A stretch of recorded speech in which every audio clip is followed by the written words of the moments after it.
예전에요, 고관대작들의 집만 털었던 그 연쇄 절도범이 있었죠. 조모 씨라고 있었는데요. 당시에 대도라고 불렸었잖아요. 근데 이 사람의 원칙이 있었어요. 도둑질을 하면서 영업시간을 준수한대요. 오전 10시에서 3시 사이에 꼭 오전에 낮에 하고요. 가난한 사람의 집은 털지 않는다. 그리고 흉기는 사용하지 않는다. 강도는 되고 싶지 않았던 거죠. 그리고 훔친 금액의 30%는 반드시 가난한 사람에게 나눠준다. 그래서 당시 일부에서는 의적이다, 홍길동이다, 막 이런 얘기도 많이 있었고요. 근데 결국 뭐 도둑질하다 잡혔죠. 그래서 형을 살고 나왔어요. 출소를 했어요. 그런데 출소하는 날 기자들이 그 앞에서 이제 막 인터뷰를 하는데 그 사람이 뭐라고 얘기를 했냐면 주님 뜻대로 살기로 결단을 많이 했습니다. 예, 앞으로 크리스천 조 땡땡으로 봐주세요 라고 하면서 자신을 막 소개했어요. 그 이후로요, 신앙 간증을 하러 전국으로 다녔고요. 제가 2000년대 초반에 예수를 믿었는데 그때까지도 많이 다녔었어요. 예. 그러면서 이분이 또 뭐 했냐면 예비 경찰들 앞에서 특강도 했어요. 예. 그리고 국내 최대 보안회사 자문위원으로 스카우트가 돼가지고 자기가 이걸 막는 방법을 자기가 어떻게 뚫었으니까 이렇게 하면 잘 뚫린다. 그러니까 막는 방법을 알려줬던 거죠. 가서 스카우트 돼서. 근데 거기 갔더니 전에 자기가 도둑질했을 때 잡으러 다녔던 수사과장 그 형사가 거기에서 있고 동료가 된 거예요. 예, 그 회사에서. 예. 그러면서 또 전과자들을 자신처럼 새 사람을 만들겠다고 선교 단체를 설립하고요. 국내뿐만이 아니라 해외까지 진출을 해요. 이러한 어떤 신앙의 힘으로요. 그런데 어느 날 일본에서 절도로 또 잡혔어요. 그리고는 출소를 해요. 그리고 단독주택을 털기 시작해요. 가난한 집은 털지 않겠다고 하면서 가난한 집을 털기 시작하죠. 그리고 2010년 73세 때 장무라비가 돼요. 그래서 활동을 하다가 2019년 82세 때 5만 원도 들어있지 않은 저금통을 훔칩니다. 도대체 이 사람의 신앙은 무엇이었을까요? 정말 믿었던 것일까요? 아니면 정말 시작이 잘못되었던 것일까요? 믿지 않았는데 믿는 척했던 것일까요? 잘 모르겠어요. 잘 모르겠지만 이 사람에 대해서 하나님만이 정확히 아실 거라고 생각을 합니다. 그런데 이 사람은 우선 처치하더라도요, 나의 모습을 봤을 때 나는 그 정도까지는 아니니까 그렇다고 해서 예수 믿은 이후로 조금의 실수도 없고 죄도 없는 크리스천으로 살아가고 있느냐라는 것이죠. 우리는 예수를 믿고요, 전인격적으로 구원받은 존재가 되었습니다. 그럼에도 불구하고 여전히 우리 안에 잠재하고 있는 죄들이 있다라는 거예요. 다스려지지 않아서 도덕적 어떤 윤리적인 죄도 범할 때도 있고요. 더 나아가서 어떤 사람은요, 사회법에 저촉될 때도 있어요. 그럼 우리 그 구원이 어떻게 되느냐라는 거죠. 그렇게 되었을 때 왜 은혜 아래 계속 살아야 되는데 그렇게 사회법에까지 저촉될 만큼의 범죄까지 저지르면 그 구원이 어떻게 되느냐라는 것이죠. 아담의 범죄 이후로 모든 인간은요, 불순종의 아들들 가운데서 역사하는 영을 따라 사는 본질상 진노의 자녀예요. 예수 믿지 않으면 본질상 진노의 자녀입니다. 그런데 예수 그리스도를 믿기만 하면요, 구원받은 하나님의 자녀가 되는 것이고, 또 그래서 우리는 이렇게 하나님의 자녀가 되었습니다. 고린도후서 5장 17절에요. 누구든지 그리스도 예수 안에 있으면 새로운 피조물이라 이전 것은 지나갔으니 보라 새 것이 되었도다. 그리스도 안에서 거듭나서 새 것이 되어 은혜 아래 살아가고 있는 존재가 되었다라는 것입니다. 이러한 은혜의 영향력 아래 살고 있는 사람들은요, 좋은 열매를 맺어요. 예수 믿으면 많은 열매를 맺지만요, 빌립보서 1장 11절에요. 예수 그리스도로 말미암아 의의 열매가 가득하여 하나님의 영광과 찬송이 되기를 원하노라. 예수 그리스도로 인해 맺어진 열매는요, 궁극적으로 하나님께 찬송과 영광과 찬송이 되는 열매라는 거예요. 은혜 아래서 살고 있는 자들은 이렇게 저절로 좋은 열매가 맺혀지게 되어 있습니다. 그리고요, 칭찬도 받아요. 예수 믿고 믿는다는 이유로 일부의 핍박도 있을 수는 있겠지만 그럼에도 불구하고 세상으로부터 칭찬도 받는다라는 거예요. 사도행전 2장 46절에서 47절에 보면요, 이렇게 달마다 성전에 모여서 힘쓰고 막 떡을 떼고 하면서요, 하나님을 찬미하고요, 또 온 백성에게 칭송을 받는다라고 되어 있어요. 여기서 칭송을 받는다라는 의미에 내포되어 있는 의미가 또 뭐가 있냐면 호감을 산다라는 거예요. 예수 믿는 자들은요, 믿지 않는 자들에게 호감을 사는 거예요. 이 은혜 아래 살고 있는 사람들. 사도행전 5장 13절에요. 그 나머지는 감히 그들과 상종하는 사람이 없으나 백성이 칭송하더라. 여기서 칭송하더라 말씀은요, 칭찬하더라라는 거예요. 이 은혜의 영향력 아래에서 살아가는 사람들은요, 믿지 않는 사람들로부터 호감을 사고요, 그리고 칭찬을 받는 거예요. 그래서 결국에 하나님께 영광과 찬송이 되는 삶을 살아가게 된다라는 것입니다. 그런데 어느 날요, 내 안에 내재하고 있었던 죄, 잠재적으로 있었던 그 죄악들이, 또 외부로부터의 유혹도 사탄은 늘 가만두지 않습니다. 그러한 유혹이 끊임없이 우리가 틈이 생길 때까지 공격을 할 때가 하는데요. 그래서 내 안에 잠재하고 있던 죄가 겉으로 드러날 때가 있어요. 이러한 죄의 잔존 세력이 힘을 발휘하게 되잖아요.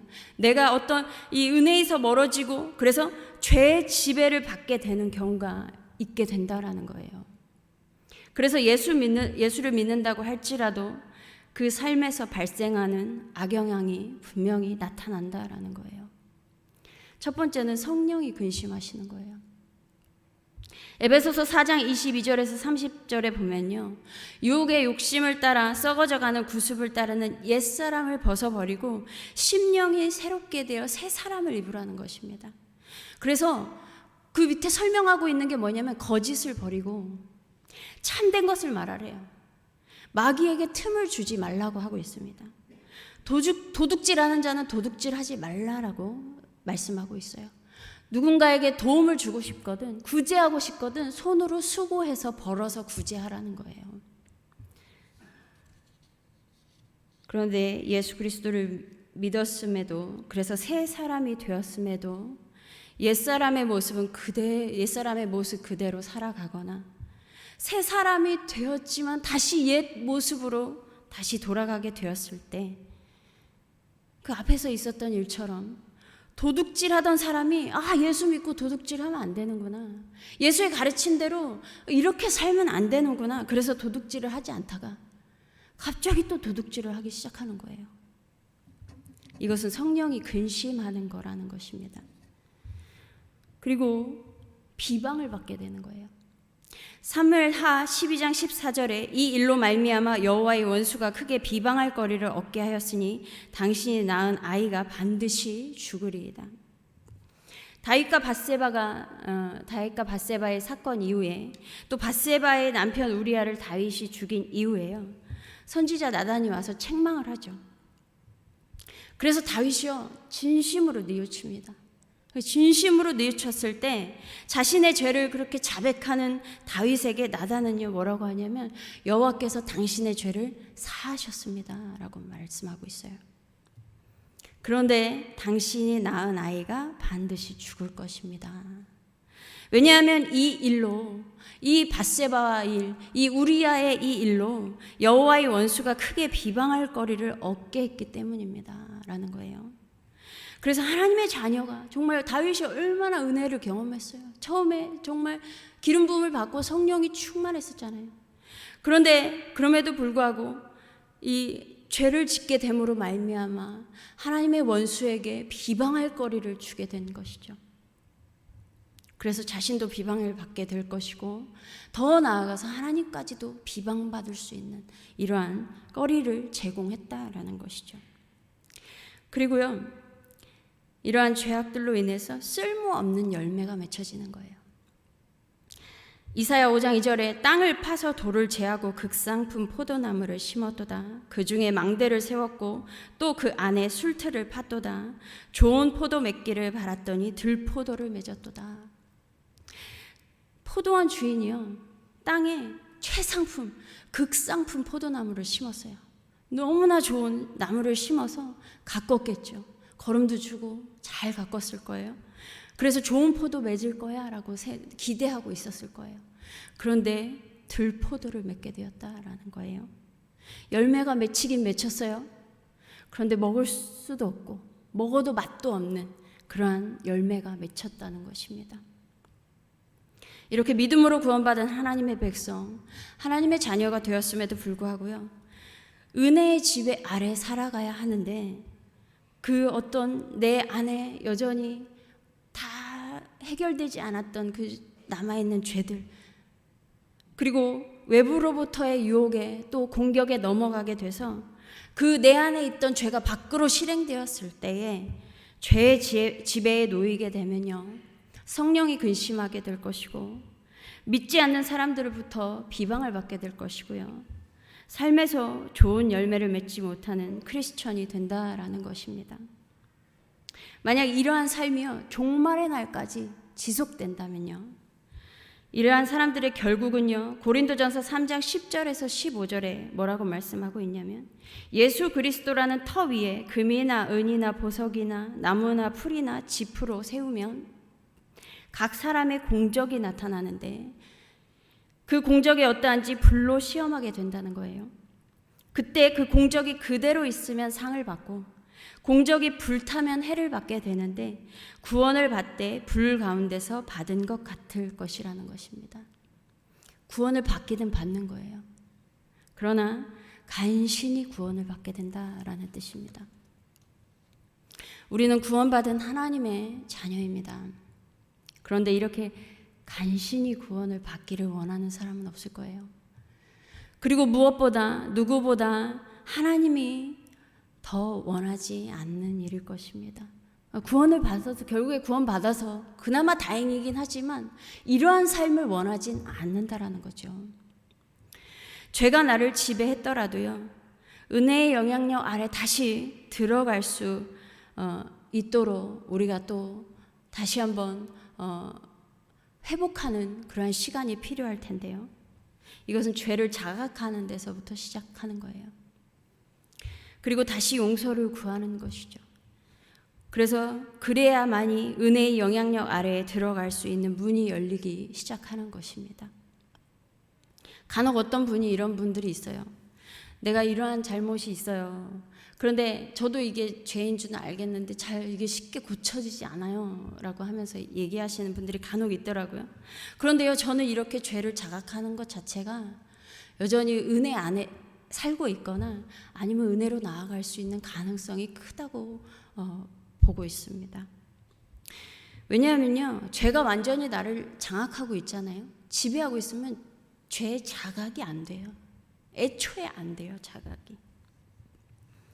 물론 이렇게 자각하는 데서 끝나는 것이 아니라 그래서 또 자각한다고 해서 내 의지로 또 이게 쉽게 고쳐지지가 않습니다. 그럴수록 더 하나님께, 삼위일체 하나님께 집중해야 할 것이고요, 하나님의 도우심을 더욱 바라야 할 것입니다. 그래서 죄가 나를 지배하지 못하도록, 죄에서 떠나서 정말 구원받은 자녀로서 은혜의 아래 거하도록 우리가 하나님께 더욱더 도우심을 바라야 할 것입니다. 그런데 하나님의 자녀임에도 불구하고요, 이렇게 죄의 유혹에 넘어갔어요. 그래서 죄의 지배를 받게 되었어요. 그래서 죄를 자각하지 못한 채 지속적으로 살아갔을 때요, 그래서 참 간신히 구원받는 그런 결과를 얻는 게 아니라 하나님은 이러한 지속적인 이 자각하지 못하는 죄에 대해서 그럼에도 불구하고 다시 돌이키기까지 오래 참으시겠지만요, 어느 순간 특단의 조치를 하실 때가 있다라는 거예요. 그냥 넘겨서는 안 되는 그 문제가 있다라는 것이죠. 그것이 징계라는 것입니다. 히브리서 12장 6절과 8절에요. 주께서 그 사랑하시는 자를 징계하시고 그가 받아들이시는 아들마다 채찍질 하심이라. 징계는 다 받는 것이거늘 너희에게 없으면 사생자요 친아들이 아니니라. 징계한다는 것은요, 죄에 대해서는 하나님께서, 예수님께서 말씀하신 건 7번에 70번까지라도 이미 용서하셨어요. 그렇지만 그 처벌은 면제하지 않겠다라는 거예요. 다시 말해서 그 잘못에 대해서 처벌은 하겠다라는 거죠. 용서는 하지만 처벌하겠다라는 것입니다. 앞에서 봤던 것처럼 다윗이 죄를 범했을 때요, 하나님으로부터 그 다윗과 밧세바 사이에서 낳은 아이를 잃게 되는 벌을 받게 되었습니다. 이렇게 이것을 쉽게 말하기가 참 가슴 아픈 일이긴 하지만요, 근데 중요한 것은요, 그럼에도 불구하고요, 하나님과 다윗의 관계는 깨지지 않았다라는 거예요. 우리가 자녀가 죄를 범했다고 해서 천륜이 끊어지지 않는 것처럼 하나님과 나와의 관계도 마찬가지라는 것입니다. 그리고 다윗이 벌을 받은 이후에요, 다윗에 대해서 성경에서 뭐라고 기록하고 있냐면요, 열왕기상 15장 5절에요. 이는 다윗이 햇사람 우리아의 일 외에는 평생에 여호와 보시기에 정직하게 행하고 자기에게 명령하신 모든 일을 어기지 아니하였습니다. 그리고요, 후에 다윗과 밧세바 사이에서 솔로몬이 태어나잖아요. 그때 하나님은요, 뭔가 기다렸다는 듯이요, 나단 선지자를 보내요. 야, 여디디아라고 해라. 여디디아가 뭐냐면요, 여호와께 사랑을 입었다라는 거예요. 하나님께서요, 다윗의 죄를 철저하게 제거하시기 위해 벌을 내릴 수밖에 없었지만 솔로몬이 태어나자마자 그 선지자를 보내서요, 다시 위로해 주시는 걸 볼 수가 있어요. 다윗이 100번 잘못해서 받은 징계는 맞지만요, 다윗이 그 징계받는 시간에요, 하나님도 함께 징계받는 것과 같은 고통스러운 시간이었겠구나라는 것을 알 수가 있습니다. 제가 이제 아이들 어린이교회 사역할 때요, 잘못한 아이들 혼낼 때가 있잖아요. 그러고 나면 마음이 안 좋아요. 누군가를 혼내고 나면요, 괜히 그 아이가 안쓰러워지고요, 그래서 그게 또 미안해지는 거예요. 혼낸 게 제가 낳은 자식이 아니어도 이런데 정말 그 낳은 자식을 혼낼 때 얼마나 마음이 아프시겠어요. 하물며 정말 독생자 예수를 내어줄 만큼 사랑이 많으신 우리 아버지 하나님의 마음은 더하면 더했지 덜하진 않았을 것입니다. 그럼에도 불구하고 하나님이 이렇게 징계할 수밖에 없는 이유가 있다라는 거예요. 히브리서 12장 10절에서 11절, 오직 하나님은 우리의 유익을 위하여 그의 거룩하심에 참여하게 하시느니라. 무릇 징계가 당시에는 즐거워 보이지 않고 슬퍼 보이나 후에 그로 말미암아 연단받은 자들은 의와 평강의 열매를 맺느니라. 징계라는 것은요, 죄가 제거되는 것이고, 그래서 영혼이 다시 회복되는 것이며 다시 은혜 아래에서 살아갈 수 있는 전환점이 된다라는 것입니다. 하나님 아래에서 받는 징계는요, 좋은 열매를 맺는 거예요. 우리 역시 예수 믿고 구원받은 새로운 피조물, 새 것이 되었습니다. 이미 새 것이에요. 그래서 한 번 받은 구원은요, 결코 잃지 않을 거예요. 또한 하나님과 나와 맺어진 그 아버지와 자녀의 관계 역시 끊어지지 않을 것입니다. 그럼에도 우리 안에 내재하고 있는 죄들, 그것이 갑자기 발현되어질 때에, 어느 날 발현되어질 때에, 그래서 유혹되어서 죄를 통제하지 못하게 되었을 때에, 그래서 죄의 지배 아래에서 살다가 종말을 맞이하게 되었을 때에 우리가 구원을 받기는 받되 간신히 구원은 받게 될 것이에요. 그러나 이거는 하나님도 원치 않으며 우리도 이러한 삶을 살아가기를 원치 않는데요.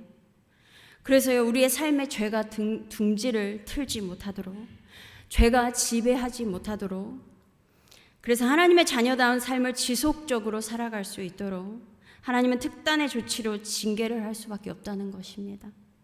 그 징계가 당시에는 너무너무 괴롭고 슬픈 일일지라도요, 결국 우리의 유익을 위한 일이고 거룩하심에 참여하는 일이고요, 의와 평강의 열매를 맺는 일임을 믿으시기를 바랍니다. 더 나아가서 이제 더 이상은 죄가 지배하지 못하도록 죄에게 그 자리를 내어주지 마시고요. 하나님의 은혜의 영향력 아래에서 하나님께 영광과 찬송을 올려드리는 성도님들과 제가 되기를 간절히 소망합니다.